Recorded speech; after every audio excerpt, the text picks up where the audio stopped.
대한민국 경제는 어떻게 하면 살아날 수 있을까?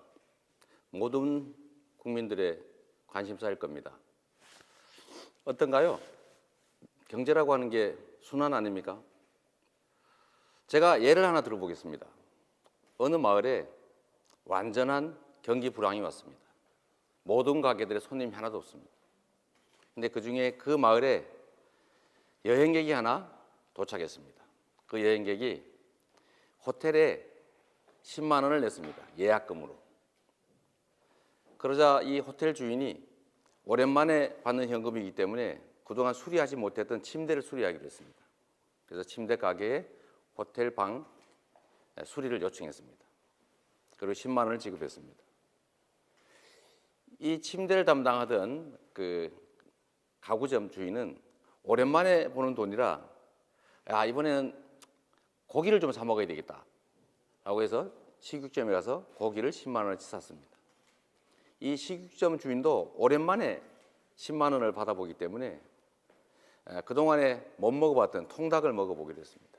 통닭 가게에서 10만 원을 주고 통닭을 주문했습니다. 이 통닭 가게 주인은 오래전에 이 호텔에 빚이 있었습니다. 외상값을 가서 갚았습니다. 그래서 호텔 주인은 이 10만 원을 도로 돌려받았는데 잠시 후에 여행객이 다시 나타났습니다. 제가 예약을 취소해야 되겠습니다. 다른 곳에 묵겠습니다. 라고 해서 그 호텔에 주었던 10만 원을 찾아서 떠나버렸습니다. 그래서 결국 이 마을에는 들어온 돈은 없습니다. 그런데 무려 4곳의 가게에 매출이 생겼습니다. 10만 원씩에. 어떻습니까? 이게 바로 경제입니다. 경제는 그래서 순환인 거죠. 돈이라고 하는 것이 돌아야 경제가 삽니다. 그 사회에 아무리 돈이 많아도 한 곳에 딱 멈춰 있다면 그 경제는 죽는 거죠. 대한민국 경제가 이런 상태가 됐습니다. 무슨 말이냐면 재벌 대기업들로 표현되는 우리나라의 경제적 강자들이 재벌 대기업 30개 재벌 계열 기업들이 가진 게 사내 유보금이 무려 770조를 넘어서고 있습니다. 우리나라 1년 국민 총생산이 1,559조 원이었습니다. 2015년 기준입니다. 2015년 동안 한 해 대한민국 총생산의 무려 절반에 해당되는 770조가 30대 재벌 기업의 사내 유보금으로 쌓여 있습니다. 이게 무슨 뜻이겠습니까? 우리 사회에 돈이 돌아야 되는데 이 돈이 순환을 하다가 재벌 대기업들까지 가면 창고로 들어갑니다. 그리고 또 일부가 다시 순환합니다. 쭉 돌다가 다시 또 재벌 대기업들의 금고로 쌓이게 됩니다. 마치 저수지처럼 돈의 흐름들이 어느 지점에선가 멈춰섭니다. 노동의 몫이 줄어들었고 그 때문에 국민들의 가처분 소득이 줄어들어서 결국은 경제 침체를 막고 있습니다. 어려운 얘기인지 모르겠지만 국가 총소득 중에서 노동이 차지하던 몫, 즉 가계 소득의 몫이 한때 80% 선이었다가 이게 70%대로 드디어 60% 초반으로 떨어지고 있습니다. 즉 나라의 총 생산액 중에서 총 수입 중에서 정부가 차지하는 몫은 거의 일정합니다. 노동의 몫은 점차 떨어지고 있습니다. 결국 어디로 갔느냐? 재벌 대기업을 중심으로 기업에 계속 그 몫이 늘어나고 있습니다. 이렇게 해서 우리 사회는 엄청난 격차가 생겨나고 있습니다. 국민들은 더 이상 쓸 돈이 없습니다. 잠시 이 소비 여력을, 즉 구매력을 정부의 대출을 통해서 메워왔지만 이제 가계부채도 1,300조를 넘어서 더 이상 빌려줄 수도 없는 그런 상황에 도달했습니다. 노동자들은 이제 빚 갚기도 어려운 상황이 됐습니다. 소비가 불가능하게 된 거죠. 그래서 대한민국 경제가 살아나기 위해서는 결국 돈을 다시 돌게 해야 됩니다. 부당한 과도한 이익들에 대해서는 정상적인 세금을 부과해야 합니다. 부당하게 감세를 통해서 재벌 기업들의 이익을 늘려준들 사내 유보금만 늘어날 뿐이고 경제 활성화에 아무런 도움도 되지 않는다는 걸 우리는 직접 경험하고 있습니다. 1년에 영업이익을 50% 이상 얻고 있는 그런 기업들이 우리나라에는 59만 개 기업 중에서 단 440곳만 있습니다.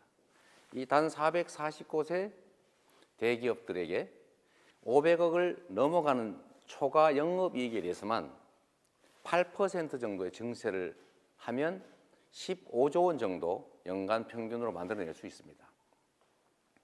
그러면 이 재벌 대기업들을 포함한 이 500억 이상의 영업이익을 얻는 기업들이 이 8% 정도 증세를 하면 엄청난 피해를 입거나 해외로 탈출하게 되느냐? 전혀 그렇지가 않습니다. 왜냐하면 500억 이상의 영업이익을 내는 대기업들은 실제 내는 세금이 적게는 12%, 많게는 16%에 불과하기 때문에 해외로 나갈 경우에는 실제로는 22%에서 25% 정도의 높은 법인세를 내야 합니다. 무슨 말씀이냐 하면 8% 정도 증세를 해서 명목세율이 30%, 그리고 실효세율이 한 22, 3%로 올라간다 해도 그게 OECD 평균치 정도에 불과하기 때문입니다. 노동소득 분배율이 10%가 만약 올라간다고 하면 연간 150조 원이 그야말로 국민들의 소득으로 옮아가게 됩니다. 연간 150조 원. 이 정도가 만약에 우리 국민들의 가처분 소득으로 바뀐다면 대한민국 경제는 살아날 수 있을 겁니다. 이 식육점 주인도 오랜만에 10만 원을 받아보기 때문에 그동안에 못 먹어봤던 통닭을 먹어보게 됐습니다. 통닭 가게에서 10만 원을 주고 통닭을 주문했습니다. 이 통닭 가게 주인은 오래전에 이 호텔에 빚이 있었습니다. 외상값을 가서 갚았습니다. 그래서 호텔 주인은 이 10만 원을 도로 돌려받았는데 잠시 후에 여행객이 다시 나타났습니다. 제가 예약을 취소해야 되겠습니다. 다른 곳에 묵겠습니다. 라고 해서 그 호텔에 주었던 10만 원을 찾아서 떠나버렸습니다. 그래서 결국 이 마을에는 들어온 돈은 없습니다. 그런데 무려 4곳의 가게에 매출이 생겼습니다. 10만 원씩에. 어떻습니까? 이게 바로 경제입니다. 경제는 그래서 순환인 거죠. 돈이라고 하는 것이 돌아야 경제가 삽니다.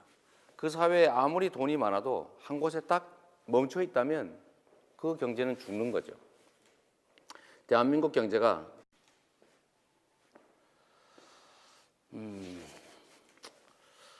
대한민국 경제는 어떻게 하면 살아날 수 있을까? 모든 국민들의 관심사일 겁니다. 어떤가요? 경제라고 하는 게 순환 아닙니까? 제가 예를 하나 들어보겠습니다. 어느 마을에 완전한 경기 불황이 왔습니다. 모든 가게들의 손님이 하나도 없습니다. 근데 그중에 그 마을에 여행객이 하나 도착했습니다. 그 여행객이 호텔에 10만 원을 냈습니다. 예약금으로. 그러자 이 호텔 주인이 오랜만에 받는 현금이기 때문에 그동안 수리하지 못했던 침대를 수리하기로 했습니다. 그래서 침대 가게에 호텔 방 수리를 요청했습니다. 그리고 10만 원을 지급했습니다. 이 침대를 담당하던 그 가구점 주인은 오랜만에 보는 돈이라 이번에는 고기를 좀 사 먹어야 되겠다 라고 해서 식육점에 가서 고기를 10만 원어치 샀습니다. 그 때문에 국민들의 가처분 소득이 줄어들어서 결국은 경제 침체를 막고 있습니다. 어려운 얘기인지 모르겠지만 국가 총 소득 중에서 노동이 차지하던 목, 즉 가계 소득의 몫이 한때 80% 선이었다가 이게 70%대로 드디어 60% 초반으로 떨어지고 있습니다. 즉 나라의 총 생산액 중에서 총 수입 중에서 정부가 차지하는 몫은 거의 일정합니다. 노동의 몫은 점차 떨어지고 있습니다. 결국 어디로 갔느냐? 재벌 대기업을 중심으로 기업에 계속 그 몫이 늘어나고 있습니다. 이렇게 해서 우리 사회는 엄청난 격차가 생겨나고 있습니다. 국민들은 더 이상 쓸 돈이 없습니다. 잠시 이 소비 여력을, 즉 구매력을 정부의 대출을 통해서 메워왔지만 이제 가계부채도 1,300조를 넘어서 더 이상 빌려줄 수도 없는 그런 상황에 도달했습니다. 노동자들은 이제 빚 갚기도 이런 상태가 됐습니다. 무슨 말이냐면 재벌 대기업들로 표현되는 우리나라의 경제적 강자들이 재벌 대기업 30개 재벌 계열 기업들이 가진 게 사내 유보금이 무려 770조를 넘어서고 있습니다. 우리나라 1년 국민 총생산이 1,559조 원이었습니다. 2015년 기준입니다. 2015년 동안 한 해 대한민국 총생산의 무려 절반에 해당되는 770조가 30대 재벌 기업의 사내 유보금으로 쌓여 있습니다. 이게 무슨 뜻이겠습니까? 우리 사회에 돈이 돌아야 되는데 이 돈이 순환을 하다가 재벌 대기업들까지 가면 창고로 들어갑니다. 그리고 또 일부가 다시 순환합니다. 쭉 돌다가 다시 또 재벌 대기업들의 금고로 쌓이게 됩니다. 마치 저수지처럼 돈의 흐름들이 어느 지점에선가 멈춰섭니다. 노동의 몫이 줄어들었고 어려운 상황이 됐습니다. 소비가 불가능하게 된 거죠. 그래서 대한민국 경제가 살아나기 위해서는 결국 돈을 다시 돌게 해야 됩니다. 부당한 과도한 이익들에 대해서는 정상적인 세금을 부과해야 합니다. 부당하게 감세를 통해서 재벌 기업들의 이익을 늘려준들 사내 유보금만 늘어날 뿐이고 경제 활성화에 아무런 도움도 되지 않는다는 걸 우리는 직접 경험하고 있습니다. 1년에 영업이익을 50% 이상 얻고 있는 그런 기업들이 우리나라에는 59만 개 기업 중에서 단 440곳만 있습니다. 이 단 440곳의 대기업들에게 500억을 넘어가는 초과 영업이익에 대해서만 8% 정도의 증세를 하면 15조 원 정도 연간 평균으로 만들어낼 수 있습니다. 그러면 이 재벌 대기업들을 포함한 이 500억 이상의 영업이익을 얻는 기업들이 이 8% 정도 증세를 하면 엄청난 피해를 입거나 해외로